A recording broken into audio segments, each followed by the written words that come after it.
The US, 冰淇淋 Samoa, holy shit.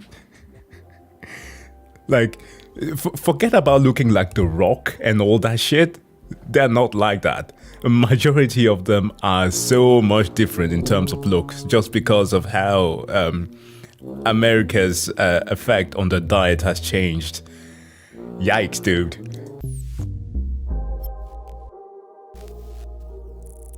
Yeah, last time, as you remember, at least for those of you who were on the stream, we watched a video of the different Scandinavian countries. Denmark got roasted the hell out of, but it was still hilarious. So today we're gonna do one on the whole of Europe versus the US of A. Now, if we have some Americans in the audience, the jokes that we're gonna make here are not necessarily targeted at you, alright? Because I'm pretty certain that he's gonna go wild on this. Hello. Oh. Alright. Gonna take this off. You happy? Say hi to stream. Yeah, you'll get the chance to sleep. Just say hi. Oh god. Alright, fine. Back to it, I guess. Weak Europeans can hurt you. Fine. Americans, known for their many inventions, their massive cultural influence over the world, their iconic landmarks, their massive military strength, and their size. No, I'm not talking about you guys' landmass or population, which by the way aren't even that big. Now, I'm talking about the country's massive obesity problem. Hold on. She's a girl. It's a she, but yeah. Her name is Nini, and she's absolutely wonderful when she wants to be.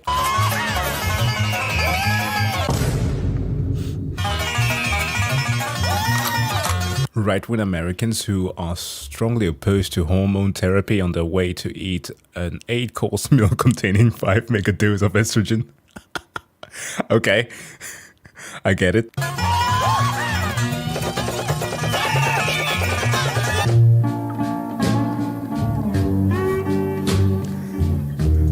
I mean, it's kind of bad. It's kind of bad though, when it comes to the whole obesity crisis. Like, out of all the countries in the world, well, in terms of population alone, right? The US is how much? 350? No, 350 still. 330 million citizens, and I think a third are obese. That's kind of wild. I know that also in the UK has an obesity crisis too, and relative to other European countries. Denmark also, but not like much. It's mostly in like elderly. But yeah, those are high numbers. Well, basically most of the highest populated countries are there. China, I think, will be second, then India. Mexico, surprisingly so, but I will give that to 2 companies exclusively, being Coke and Nestle. Because once I saw a news report, that was the thing that literally triggered me, where kids in Mexico going to school will not take like milk in their Lunchables, nor simply a bowl of water. They will go with Coke. I'm sorry, if you're giving your child Coke for lunch, then you know that the situation is bad. Because, well, a lot of the water system were just too bad. Some of them were dried up, some used for American factories. So they had to rely on the one thing that was cheaper than actual water, Coke. Messed up. But anyways, high estrogen levels. Left-wing Americans that are strongly opposed to big businesses on their way to single-handedly fund a massive supermarket chain just because it's a bit nicer. That's true.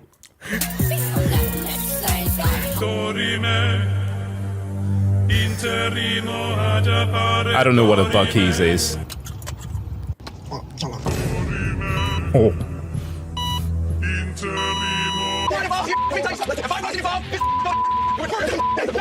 Holy shit.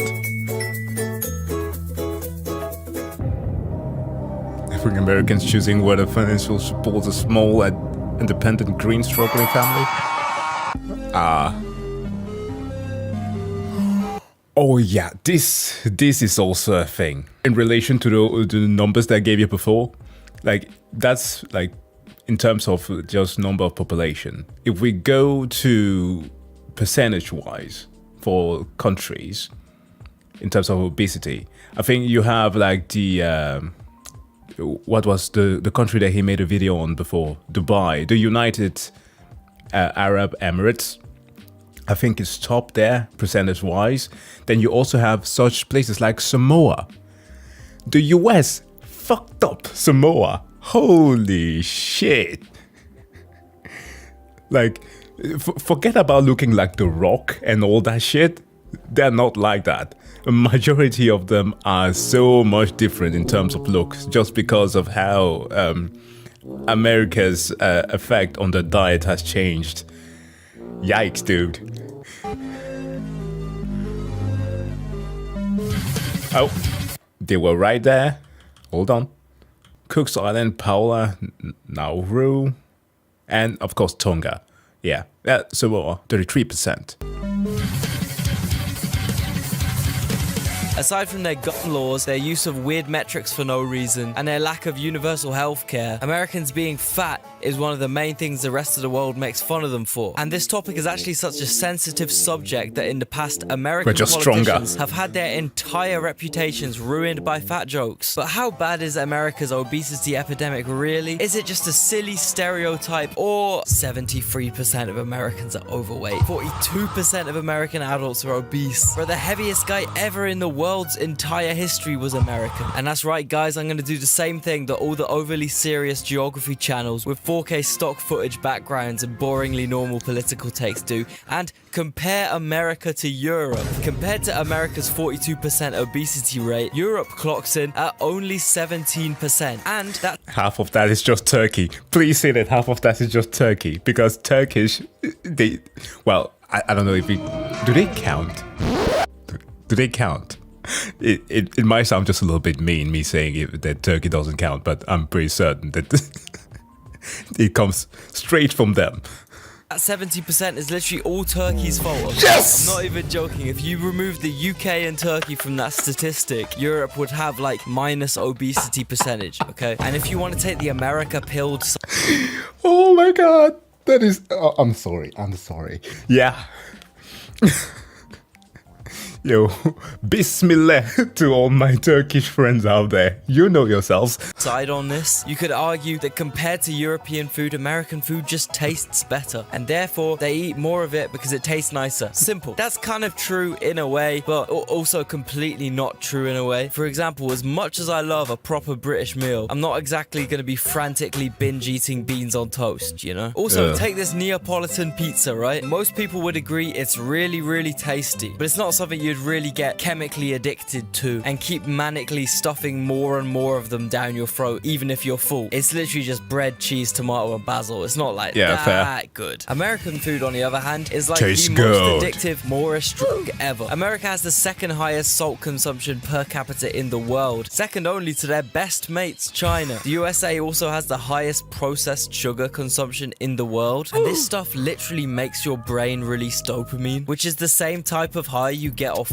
So basically, American food is just weak-ass crap, and for that reason, it's a lot tastier for your dopamine-starved crackhead brain than boring, regulated European food. I mean... That was not quite the analogy that I expected, but sure. Yeah, it's buck wild. Wasn't there recently an event of liberators in Turkey? Yeah, there was. I mean, just wait till the Yanks find out about the UK's sugar tax. Yeah, while we visited... What is it? No, we didn't go to Glasgow. Well, Edinburgh, I think it was. The £1 shops. If you've ever visited those, you can literally get anything for £1. And we learned that American bread was banned because of the high sugary content. It was literally considered to be cake. That's an excuse that... well, if it was modern time with a modern Marie Antoinette, her joke would have made a lot more sense. Let them eat cake. Well, KO, Jacques is I. That is my actual legal name. For those of you unaware, I am, well, my actual name is Jacques. I'm French. Remember that.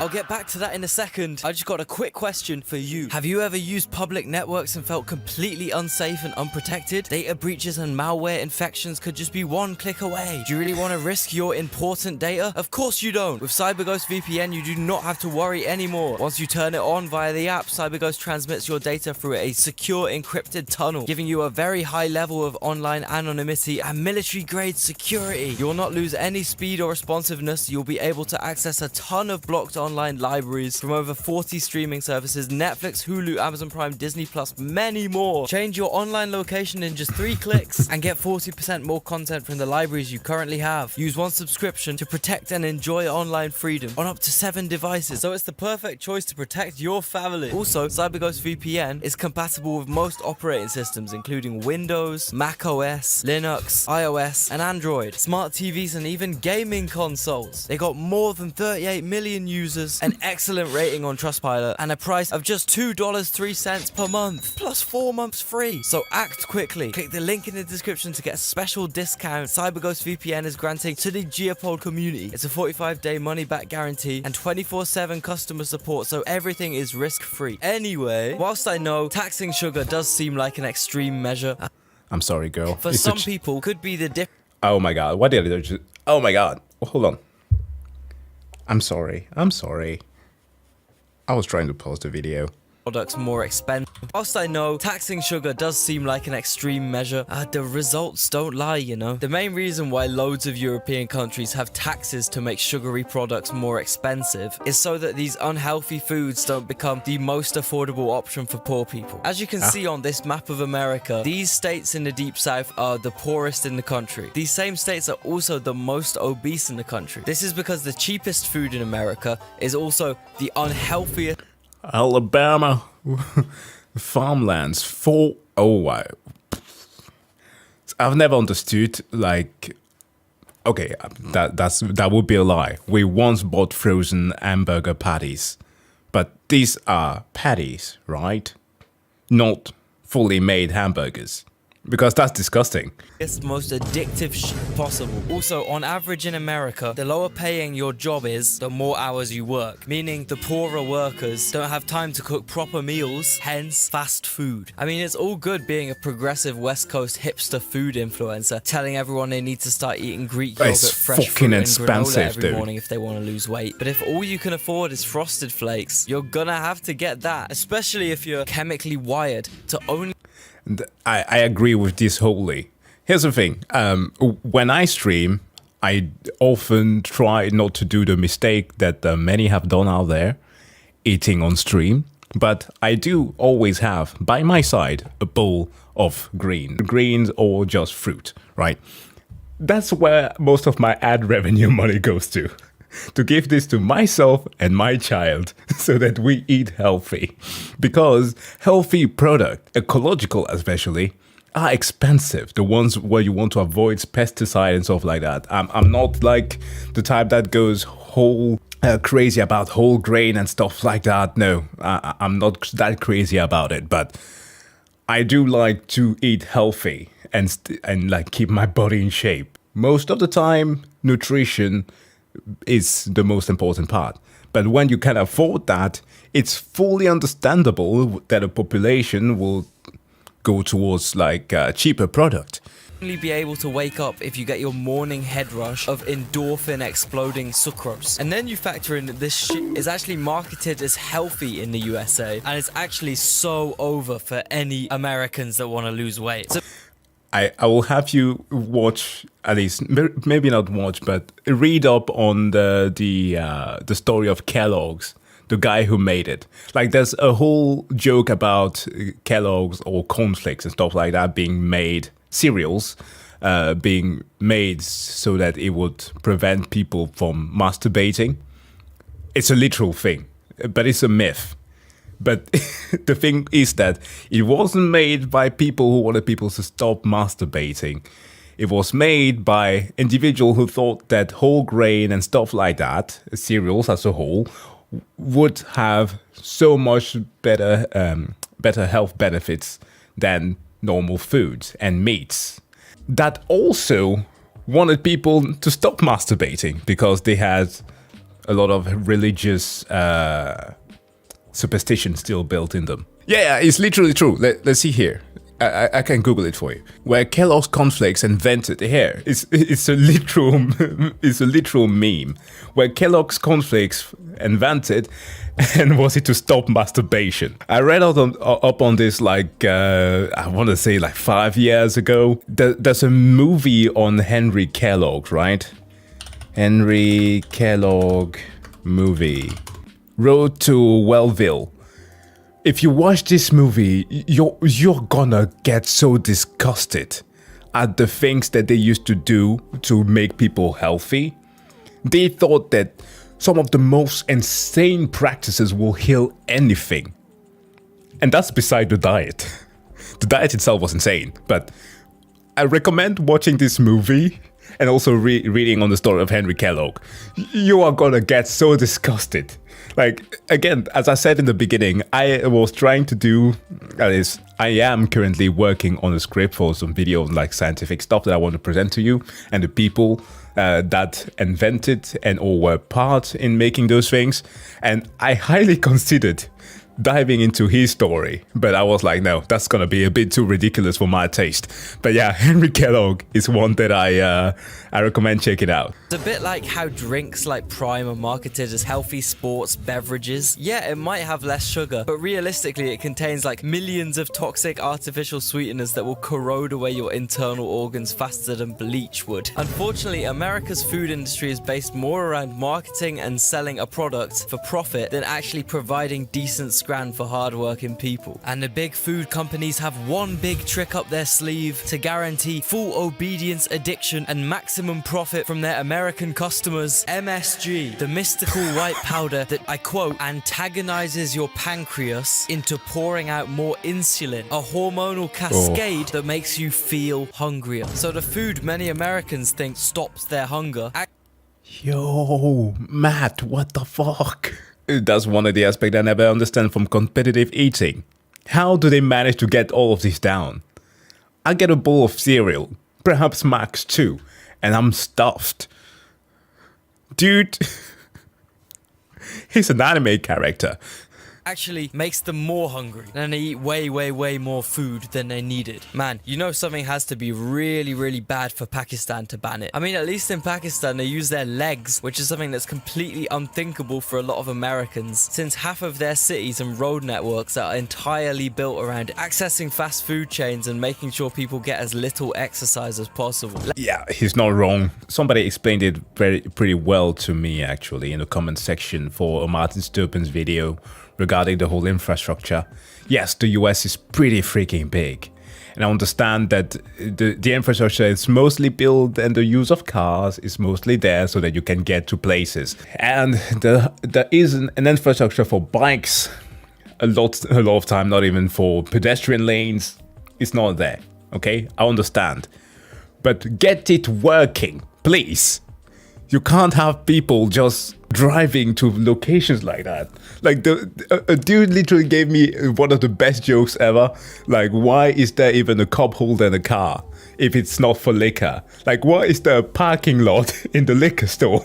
Am I supposed to ride there with my horse? Less than 25% of Americans walk for more than 10 minutes continuously in a typical week. And I know you America-pilled guys might see public transport as pathetic, stupid, lefty nonsense, but realistically, the 12-minute walk from your house to the train and the 13-minute walk from your train to your work, for some people, could be the difference between being able to touch your toes and being morbidly ill. Also, another thing I wanted to quickly mention is how the US uses fast food addiction to economically colonize other countries. For example, the Marshall Islands, Guam, Micronesia, just loads of the Pacific Island nations. These countries once had extremely natural diets, mainly consisting of fish, which this part of the world is rich in. That was until America decided to nuke the f***ing shit out of their waters. Hundreds of bombs were tested here by the US military.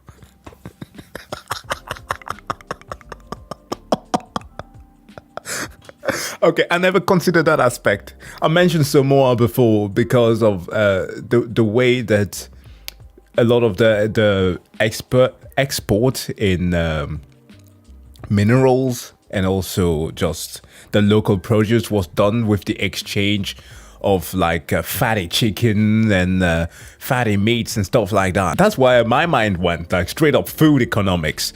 But holy shit, it's true.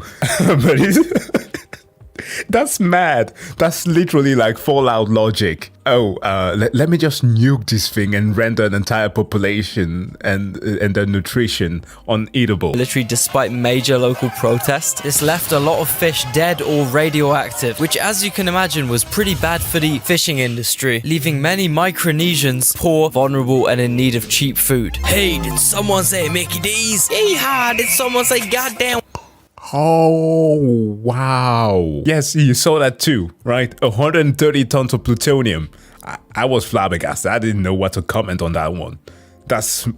That's mortal. Yeehaw, did someone say goddamn Wendy's? Hey, did someone mention some clucky-looking Kentucky Fried goddamn chicken? Who ordered some Burger King? Hell yeah! This has led to this region becoming the most unhealthy, most insanely obese part of the world. Kinda reminds me a bit of how the US treated Native Americans' rations. Yeah, we know you're 100% goddamn reliant of our rations since we eradicated 100% of your goddamn stupid, healthy, natural food source. So in return, we're gonna send you just enough sugar and lard and hard liquor and gambling chips for you to stay alive. Freedom! So anyway, I guess the moral of this story is maybe beans on toast isn't actually that bad.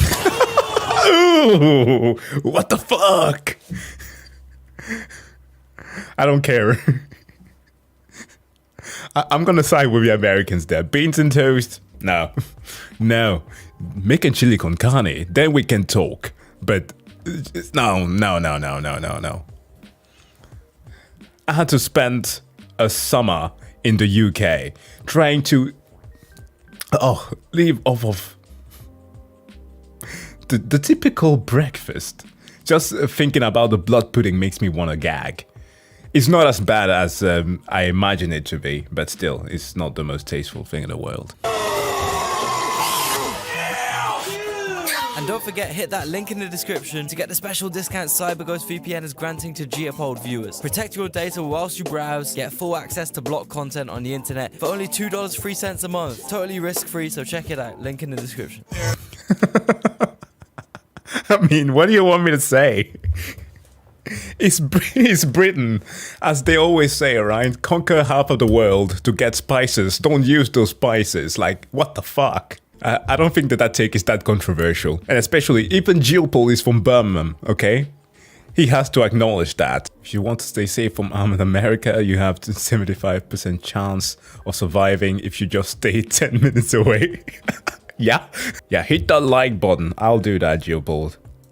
I'm already subscribed, so. They even thought of making a canal with nukes. What? What are you talking about? Nuke Canal US. Okay. It's only thanks to chat that I get to learn about things like this. Project Plowshare. Project Plowshare was an overall United States program for the development of techniques to use nuclear explosion for peaceful construction purposes. The program was organized in June 1957 as part of a World War Atom for Peace effort. Yeah, right. As part of the program, 35 nuclear warheads were detonated in 27 separate tests. A similar program was carried out of the Soviet Union under the name Nuclear Explosion for National Economy.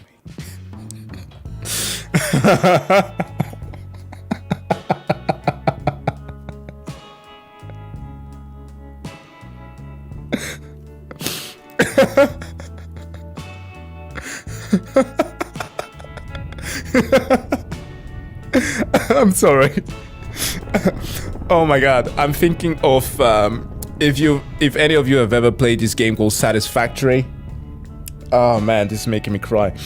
There's literally an item in there that you can use to blow up rocks, and it's like a nuclear device. They were ahead of their time. It turns out that video game logic is very much true to life. Whew. Okay, thanks for that one, chat. I needed it. That's fucking brilliant. Wow.